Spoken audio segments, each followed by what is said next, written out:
here in Virginia Beach with Miss Joy and Mr. Demario Taylor's brother. About approximately 15 years ago, a 17-year-old was killed by Virginia Beach police right here at this very location. We're trying to get the situation brought back to life. We're trying to get the case possibly reopened. We're trying to make sure we expose the systematic racism that runs deeply within the Virginia Beach Police Department. Hi guys, my name is Jalicia Ward, and like you said, we're here today with Demario Joyner's brother Malcolm. It has been 15 years since I've seen Malcolm, so this is a very beautiful moment that we're experiencing right now. Malcolm was only 14 at the time, and it was his birthday at the time that Demario was here. And so, like I said, it's been 15 years since we've seen each other, so we're just embracing this moment. We're about to share with you guys. We're going to allow him to take a walk with us and really explain to the world what happened that day to his brother. So I ask you guys to just pray for his journey as we go through and we explain this. And it just, yeah. Okay, here we go. How y'all doing? I'm Malcolm. I'm Demario's youngest brother out of the house of 8.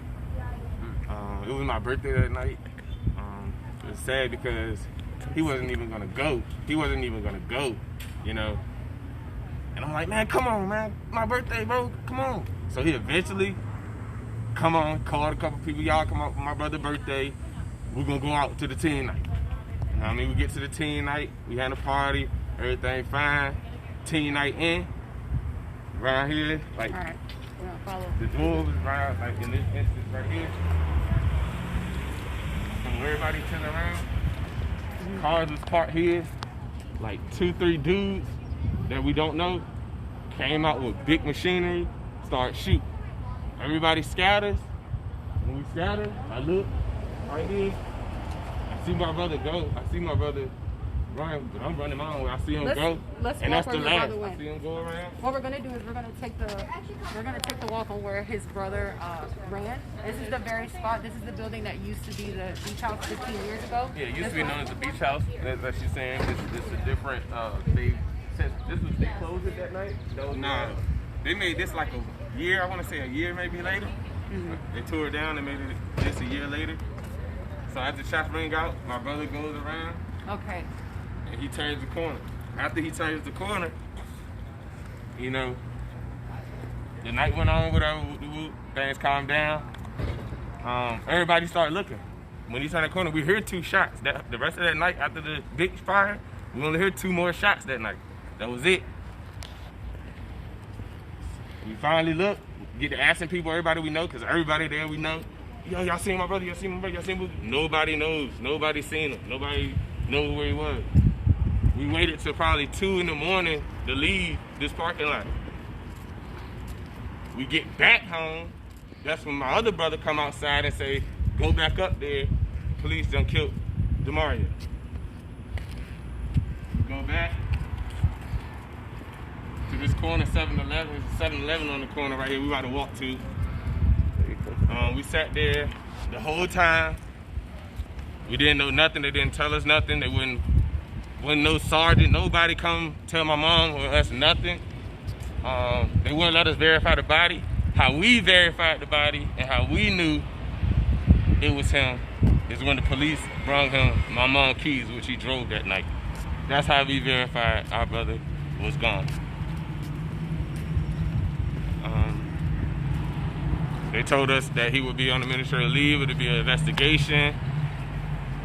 Next thing you know, 2 weeks later, they don't even tell us. We see this on the news. He's been released, administrative leave, no charges been brought up, and everybody set to go on with life.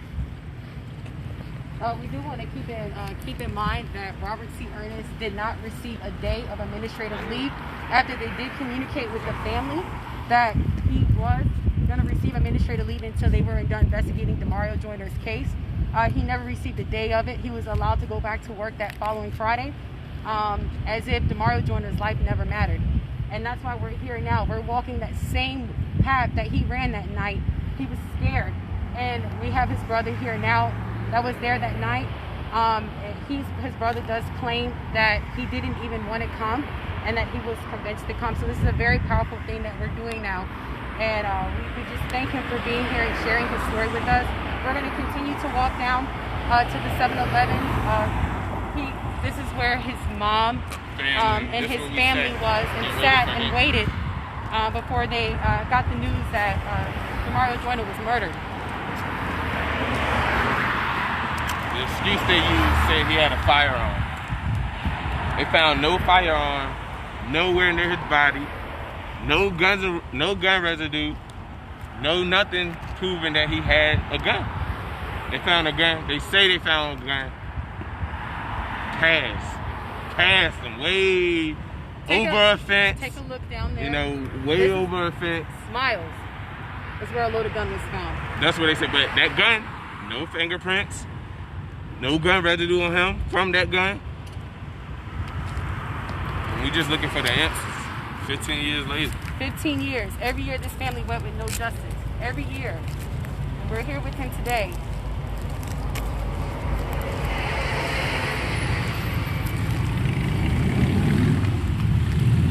Now it kind of makes sense why they held Demario Joyner's body for so long and didn't allow his mom to properly identify his body. Is because he didn't have any evidence of gun residue on his hands. There was a lot of things that would have proved that night that he didn't have anything in his hands when he went and jumped that fence that night and was left there for 6 hours. His brother's here to testify that they were not allowed to see him. And so this is really where, especially in the legislation that I wrote, what we're fighting for now is for that no other family should ever this should happen to no other family. Nobody should be allowed to go through something like this as such. As for him to sit here and say that he wasn't allowed, that the last time he's seen his brother was that night that he was running here, and that he was never allowed to see him again after that. They had gotten denied their civil rights. Ready to get down to the 7-Eleven. Yeah, we didn't see him. We didn't get to see him. Last time I seen my brother was at the funeral. We didn't get to see him. We didn't get to view his body. Like, we got him at the funeral. That's when everybody seen him for the last time. So you say you see your brother literally at the same time that I seen him, is when I came down. He was already dressed. Already dressed up. I seen him at the funeral, literally like the day of the funeral.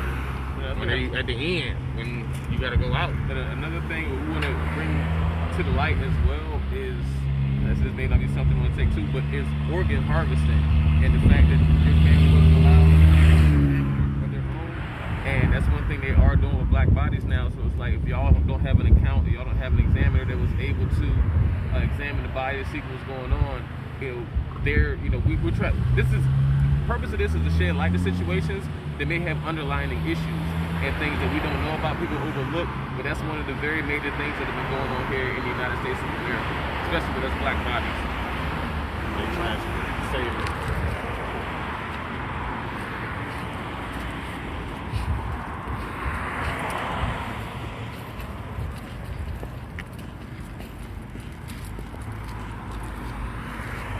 How do you feel right now? How does it feel? How do you feel as far as us being out here, knowing that the last time you were here in this area was a It just brings a whole nother feeling. Like, it just brings me back to the beginning. Yeah. Like, I went through so much, man. What did you Like, experience after his death? I done been through counts, man. I got severe anxiety, severe depression. Like, train of thought. Like, man, it's so much. Trauma. And it's trauma, and I fight it by myself. Like, I've been to therapy, all of that. Like, man, it's no way to cope, man. It don't get, anybody ever lost somebody, it don't get better. You just gotta learn to cope. And that's 15 years later.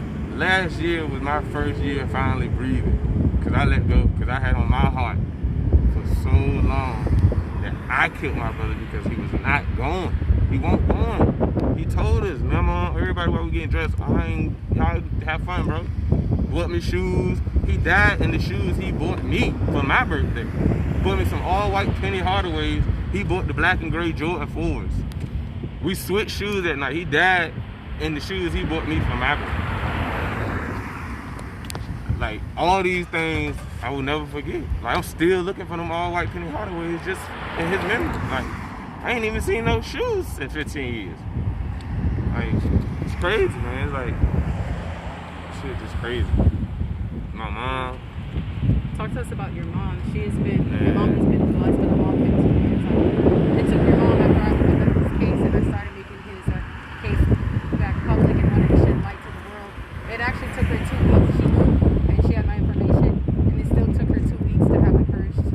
me and actually have an actual conversation with me. Because she probably had to sit down and really like. She's been through a lot. And she done reached out to certain people. We done paid people before. And the results of all of that. I know that's what held her from Carolina. I think she done been through it. So it's draining. They said the same thing. And no results, not even a little bit. Like, you know. But y'all asking for nothing. Y'all done got more information than when we done paid you. Right. Like, so that's what he had. I know I had to go get my mom a whole LLC. She loved to clean. To get her mind off of it, I went and got a whole cleaning business. Yeah. She had let it go. She had to move too. Did she have to relocate? She moved her. My dad moved her to Portsmouth. Soon as maybe 3 to 6 months after the passing, my mom moved her out the state, moved her out of the city because she was getting all type of things. They thought we was gonna sue them and all of this, so we was getting threats. A lot of stuff was happening, so my dad moved her out. Obviously, she gonna have to worry about the Virginia Beach police harassing us. And he been there for 15, still at the same house, 15 years later. What's your perspective as far as her having to relocate, dealing with the harassment? I think it goes back down, and like I said, it just trickles down to, like I said, the systematic racism. And like I said, Virginia Beach tries to paint itself as a beautiful tourist country, city and state, that there's no injustices going here, because they want to sweep it under the rug. They don't want tourists right here down the street where they make the bulk of their money to know that this is a racist town. And like our whole MO is right now is to expose that. They try to say in the city council meetings, oh, Virginia Beach doesn't have a policing problem. Virginia Beach doesn't have a racist problem. Virginia Beach doesn't have any of that happening here. It's plenty. It's just been swept under the rug. And we're going to continue to sweep it under the rug. We need to gather this story, and any other stories that have happened here. We have no more stories ourselves. Like I said, we still speak on India Kager. We still speak on Matthew Russian. That's here in Virginia Beach. And it continues to happen here in Virginia Beach, and it needs to be exposed. And they wonder why we say we want to fully dismantle the system. This is why. We don't know how deep these waters run, so we need to start from scratch, because this is going back 15 years. We have stuff going dating back to 2015, and then here in 2020, the way they treat protesters, of course, speaking out against us. They obviously have something to hide, and we have to apply pressure. So we can finish the journey. We probably from this time to 11. Like 5 people in the morning. Okay. So approximately 87 lives and salaries. So they told us no. Like we never got to see him. Like, They brought you his keys. They brought the keys. My mom fell out the car. I started Your mom snapping fell out from the reaction of what? from the reaction of the keys because she was waiting like she just waiting. Was she? You think she was in a state of denial? Yeah, that hell she yeah. didn't think it was him. Hell yeah. Yeah. We all was. That's why I won't say much. We were here. here done at the 7-Eleven. All right, we're gonna go back to the spot Right here. where his mom found out. All this blocked off. You can't go nowhere moving. All this is blocked All was off. blocked off? All this is blocked off. Everybody right in this room. They were in the parking lot. We was parked right there. That first job. Yeah. We was parked right here at the first stop. The first parking spot. Everybody out here. We still in the car. We didn't even get out the car. You said they drove his truck to you guys, yeah. No. Okay. They brought the keys. The keys to his car, okay. His keys. Something else. It was something else they brought. Okay. But it was the keys verified it was him. Okay. That's when all hell broke.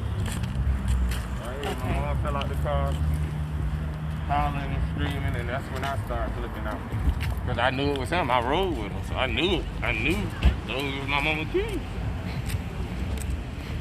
I ain't been the same since. Yeah. If you could say anything to the world, what would you want them to know? What would you want them to know? I know for a fact I'd like them to know who Demario Joyner was. It's important to shed light on his story, and who he was. Who was he? He was my big brother. Mm-hmm. He was like a father figure to me. Mm-hmm. Like he was the household. Like my dad was in the military, so 6 months he was gone. Like my brother did for me. My brother bought double and triple the clothes, double and triple the shoes. So my mama make it less for my mom to have to do. You know what I mean? Like he was our clutch, yo. Like he was my go-to. Like Like, he was my everything, yo. Like, he used to do so much, bro. Like, Yeah. he graduated. He was a loving person. What did he want to do after he graduated? If he love you, he gonna be there for you. He is gonna be there for you. He was there for you. He was gonna be a merchant seaman. That's was his whole plan. You know what I mean? People ain't think he got a whole diploma at my mom's house hanging up to this day. He graduated from school. All that. He was going to be a merchant seaman, man. They took Kind of in the way. Yeah. They swiped that from my brother, man. Yeah. So I think the ultimate goal for us to be here, and it was important for to bring his brother here and to walk us back through that night that this happened to him. We do want to shed light on his story. We want him to be a part of this Black Lives Matter legacy. That's why we are here. So we hope that everybody knows who he was. Say his name, hashtag Demario Joyner. Make sure we have a petition on change.org. It's now trending with almost 3,000 signatures. If you have not signed that yet, make sure you take time to sign the signature. We also have a GoFundMe set up.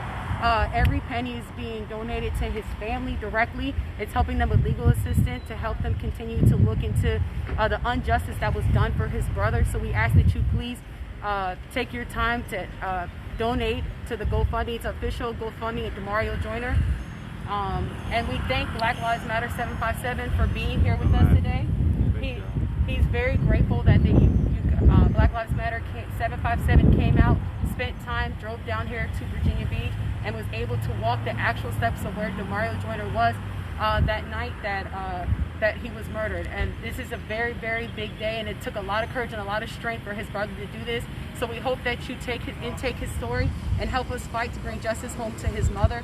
She has lost faith, and going through this process, and everybody that we're talking to right now, you guys are helping restore faith in this family. You guys are contributing to making change that we need here in this country. Every day is a new day, and we're going to continue to fight for it. So please continue to pray for his brother Malcolm, and continue to pray for the Joyner family. And is there anything else you would like to say outside of we are both thankful? Thank you guys so much for sharing your platform with us and allowing us both to come out and come back to this day. I have not been down here in 15 years. I have refused to come back to this spot or the area where he was murdered because I had a hard time. We don't even know where he was murdered. Yeah. Like, this is the last spot This is the last spot that they say. we got to see. We don't know what fence he was hanging on behind these buildings. Like, we don't know none of that. Like, Yeah. So like I said, if nothing else, please share this story out. Like Yes. I said, we appreciate the family allowing us to tell the story. We need more stories because we know this isn't it. So if y'all have stories of injustice as well, we would like to put it all together. But definitely make sure y'all share this out. Focus on this individual story because for so long, like I said previously, they say that it's not going on in Virginia Beach. It's very much so going on in Virginia Beach. And as she said, this should be added to the legacy of what they say, all the different rest of the names, say his name, say her name. It's a shame that we're to the point now that at our rallies, when we say her name, we have to say which one. When we have to say his name, we have to say which one. Because there are so many stories of injustice. There's so many stories that are going around this. If you were to deny it, you'll be doing yourself a disservice. There's no way you can sit back and see this and not think that the black lives are not mattering as much as other lives are going on right now. So with that being said, just please continue to share the story. Continue to keep this family in your prayer, this brother in your prayer, and continue to make sure you keep them lifted up because, as they said, this stuff doesn't go away. These are actual families. This isn't just social media. This is actual families, actual lives, actual hearts. So peace and blessings to everybody, and we hope this message reaches you well. Thank you guys.